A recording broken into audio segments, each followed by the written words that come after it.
একটা দুঃখজনক খবর পেলাম গত রাতে। গ্রিস উপকূলে ২২ জন অভিবাসী প্রত্যাশীর মৃত্যু, জীবিত উদ্ধার ২১ বাংলাদেশি।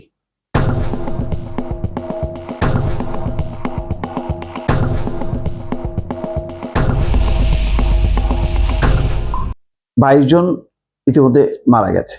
বলা হচ্ছে যে তাদের অধিকাংশই বাংলাদেশি অথবা সুদানি।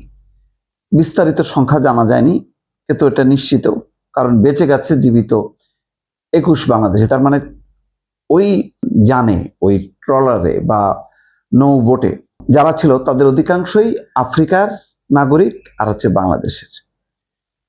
খবরটা বলি অন্য একটা বিশ্লেষণ করতে চাই যে কোস্টগার্ড, এটা এএফপি জানাচ্ছে, এথেন্স থেকে গ্রিক দ্বীপের উপকূল থেকে ইউরোপীয় সীমান্ত সংস্থার একটি জাহাজ এক নারী এক শিশু সহ ২৬ জনকে জীবিত উদ্ধার করেছে। কোস্টগার্ডের পরে এএফপি জানায় ওই ভয়াবহ পরিস্থিতি থেকে ২১ জন বাংলাদেশি, ৪ জন দক্ষিণ সুদানি এবং চাঁদের একজন নাগরিক জীবিত ফিরতে পেরেছেন। তাহলে এতজন যখন জীবিত বাংলাদেশি উদ্ধার হয়েছে, ২২ জনের মধ্যে বোঝা যায় যে অধিকাংশই বাংলাদেশি, যারা আর ফিরবে না কখনোই। নৌকায় থাকা এক মানব পাচারকারীর নির্দেশে মরদেহ ভূমধ্য সাগরে ফেলে দেওয়া হয়েছে।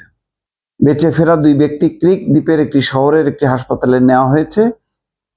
যারা বেঁচেছে তাদের বরাত দিয়ে বলা হচ্ছে যে ২১শে মার্চ লিবিয়ার পূর্বাঞ্চলীয় বন্দর শহর তব্রুক থেকে নৌকাটি গ্রিসের উদ্দেশ্যে রওনা হয়। ইউরোপীয় ইউনিয়নের আশ্রয় প্রার্থী অনেক অভিবাসীর কাছেই গ্রিসই হচ্ছে প্রধান পথ।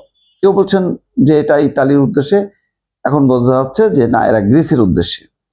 যাত্রার সময় যাত্রীরা দিক হারিয়ে ফেলেন এবং ৬ দিন, কি মর্মান্তিক দৃশ্য দেখেন, যাত্রার সময় যাত্রীরা দিক হারিয়ে ফেলেন এবং ৬ দিন খাবার এবং পানি ছাড়াই সাগরে ভেসে থাকেন। ৬ দিন, কল্পনা করতে পারেন? বিবৃতিতে বলা হয়, মানব পাচারকারীদের একজনের নির্দেশে মৃতদের মরদেহ সাগরে ফেলে দেওয়া হয়। গ্রিস কর্তৃপক্ষ ১৯ থেকে ২২ বছর বয়সী ২ জন দক্ষিণ সুদানি নাগরিককে গ্রেপ্তার করেছে। তারা পাচারকারী বলে ধারণা করা হচ্ছে। অবৈধ প্রবেশ এবং অবহেলাজনিত হত্যাকাণ্ডের অভিযোগে বর্তমানে তাদের বিরুদ্ধে তদন্ত চলছে। অভিবাসন প্রত্যাশী দলটিকে বহনকারী নৌকাটি দক্ষিণ ক্রিক উপকূলের শহরের ইয়েরা পেত্রা থেকে ৫৩ নটিক্যাল মাইল দক্ষিণে ছিল। যাই হোক, ইন্টারেস্টিং যেই তথ্যটা দেখেন, এই যে ট্রলারে বা নৌকায় কারা ছিল? বাংলাদেশি ছিল, দক্ষিণ সুদান ছিল, আর চাঁদ ছিল।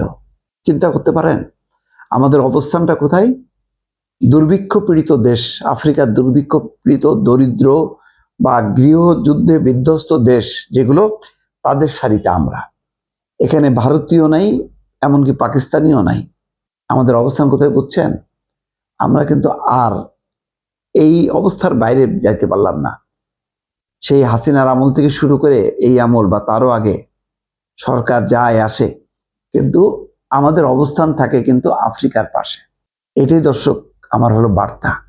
কিসের উন্নয়ন, কিসের কি বলেন, কত চিত্র শুনি, কল্পকথা শুনি, কিন্তু যখন মারা যায় তখন কই? আমাদের পাশে তো কোনো ব্রিটিশ পাওয়া যায় না, ইউরোপের কাউকে পাওয়া যায় না, বা আমাদের আশেপাশের নেপাল, ভুটান, পাকিস্তান, ভারতও পাওয়া যায় না।